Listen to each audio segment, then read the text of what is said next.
So for the first video, I'm going to compare and contrast Man with the Camera and Nanook of the North and um, reflect on how both of these films give us the idea of film as a construct. So in Man with a Movie Camera, directed by Diego Vertov, he uses seeing, um, experiencing the world, and aura and craftedness to give us a feeling of what Russian life is like. And he takes us on a journey through Odessa, Kiev, and Moscow.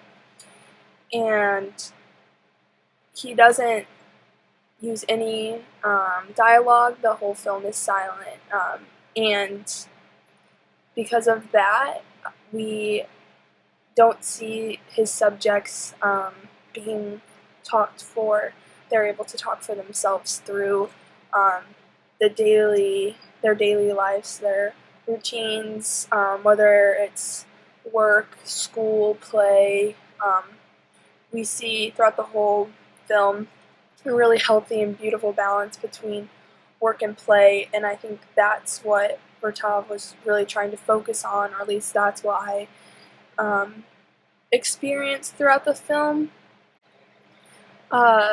In Man with a Movie Camera, Vertov played with a lot of different angles and experimented with a lot of different ideas and perspectives throughout the whole film, and that gave it a very strong sense of craftedness behind what he was doing. As we watched it, we felt like we were watching something that a human made. That Hollywood style is not present in this film, and that even helped his ideas come across stronger.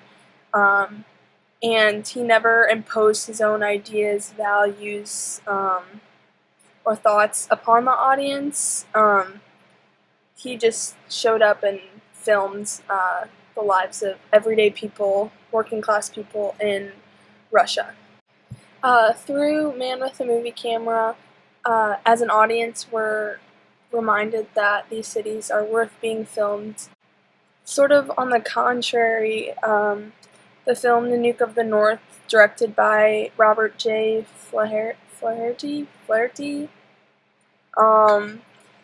he kind of constructed his own ideas about the Inuit and created them to be a type of subhuman group. Throughout the film, he mostly just amplified all of the preconceptions that Westerners had about the group of the Inuits, and he just encouraged them to continue this thought process that they lack technology, culture, intelligence. Throughout the whole film, he never really gives the Inuit people a chance to speak for themselves. He talks for them the entire movie and creates this commentary about their lifestyles and their routines.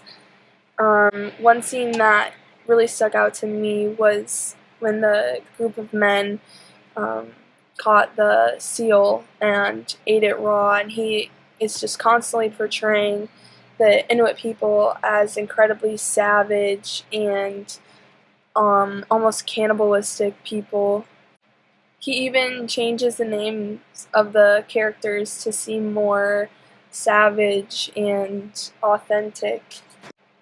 The director really just constructed his own idea of the Inuit people and made them out to be animals. So for the second video, I'm comparing Cannibal Tours and The Couple in the Cage. Oh shit. So I am going to compare and contrast the ways that O'Rourke describes tourist practices of looking with the way Westerners view an Aboriginal couple in a cage. Yeah.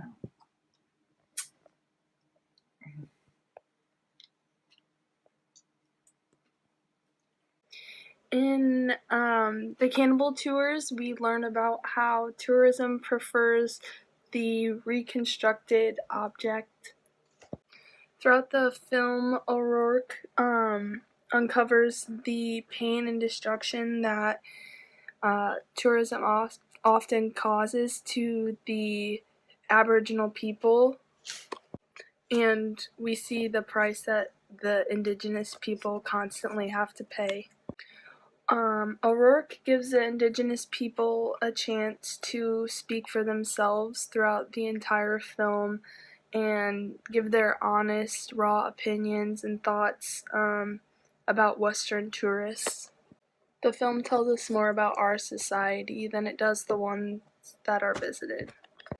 A scene that stuck out to me in Cannibal Tours was when the tourists were negotiating prices with the Aboriginal people for their artwork and were constantly expecting a lower and lower price, where they were paying thousands of dollars to be there, but they couldn't spare $5 for a piece of original artwork, and that really makes you look at the concept of Western tourism totally differently. Couple in a Cage also makes us reflect on colonization and tourism totally differently. In this film, we see an indigenous couple taken to different museums all across America, and you see two different sides.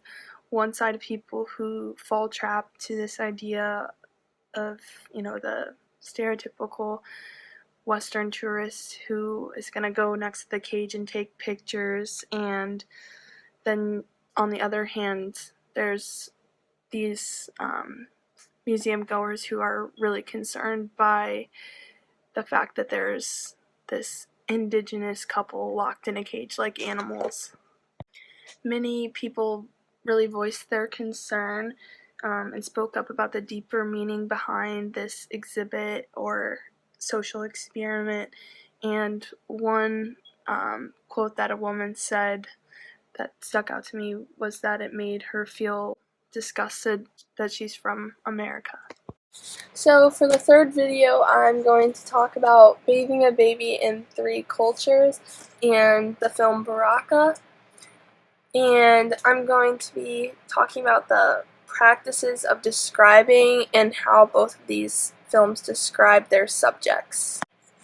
Bathing a Baby in Three Cultures by Margaret Mead is narrated for the entire film is narrated by her, and the subjects never get a chance to talk.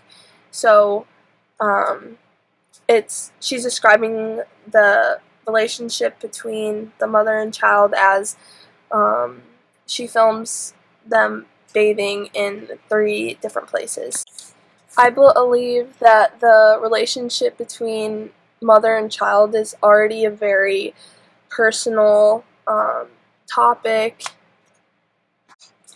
I believe that the relationship between mother and child is already very personal and delicate, and I almost believe that she doesn't have the right to make a commentary in the first place.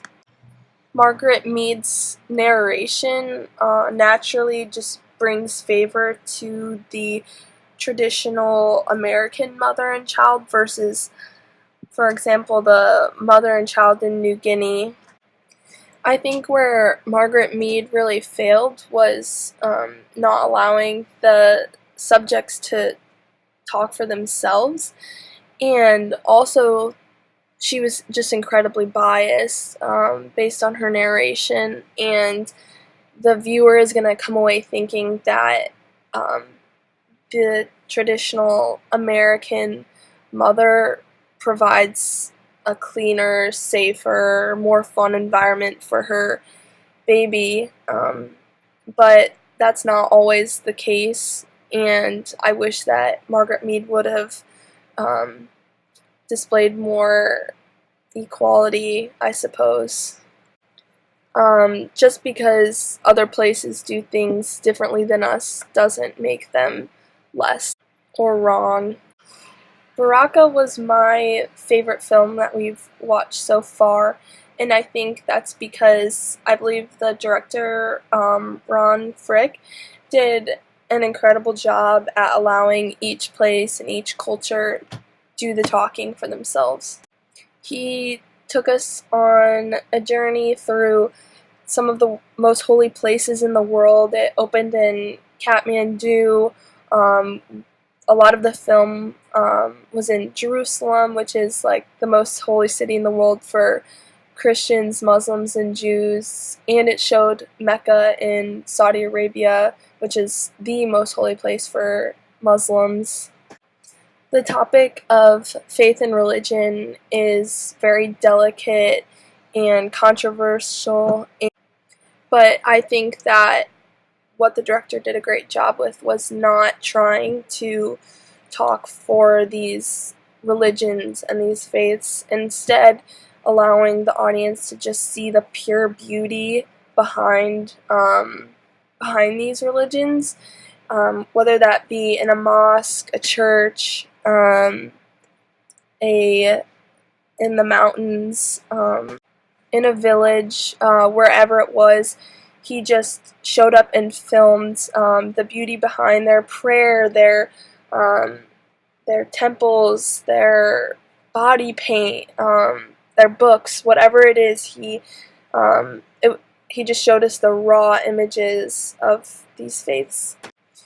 A lot of people see religion as this aspect that divides us as humans. We can look at it as the East and the West, whereas I think Margaret Mead did deepen that divide by her commentary in Bathing a Baby in Three Cultures, but I think Baraka did the opposite, and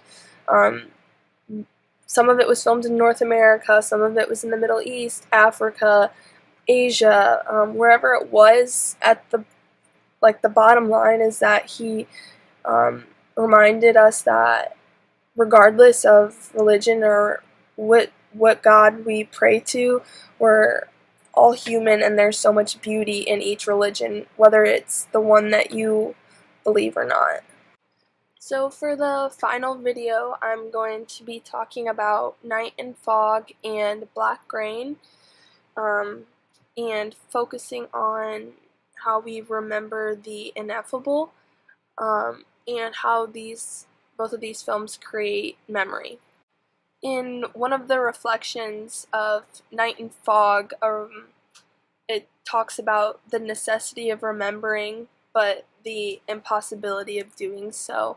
And I think that really captures this idea of remembering the ineffable, because how do we remember something that is so tragic and is full of just complete loss? In Night and Fog, as it reflects on the Holocaust, sometimes he uses narration, and for other parts he does not, and I think that that's a strong choice, because there aren't words that are sufficient enough to be able to describe the pain and suffering that not only happened in those concentration camps, but also the pain and suffering that still to this day continues for victims of the Holocaust, family members, and I believe Jewish people in general still carry that weight and that fear. Night and Fog doesn't necessarily follow the specific story of one person or a family, but the Holocaust is something that everyone has this connection to. Everyone feels this deep, deep pain from learning about the history or hearing stories, reading books, we all have some connection to what happened during the Holocaust, regardless of how long ago it happened. And whereas in Black Rain, it follows the specific family. So in Black Rain, as it follows the specific family after the atomic bomb, we are able to relate on a very human level with the suffering that they went through, and um, although it doesn't follow the story of thousands of people, we know that thousands and thousands of people went through that same pain and suffering that this one specific family did. So we feel that weight and that pain as we're watching. These two films that are remembering the ineffable make us feel more than almost any other film, I would say, because um, we reflect on two incredibly terrible, horrific events in history, and um, we see what other humans went through, and it reminds us of our own humanity, and they're our brothers and sisters, and how we could also go through something as tragic and horrible as that.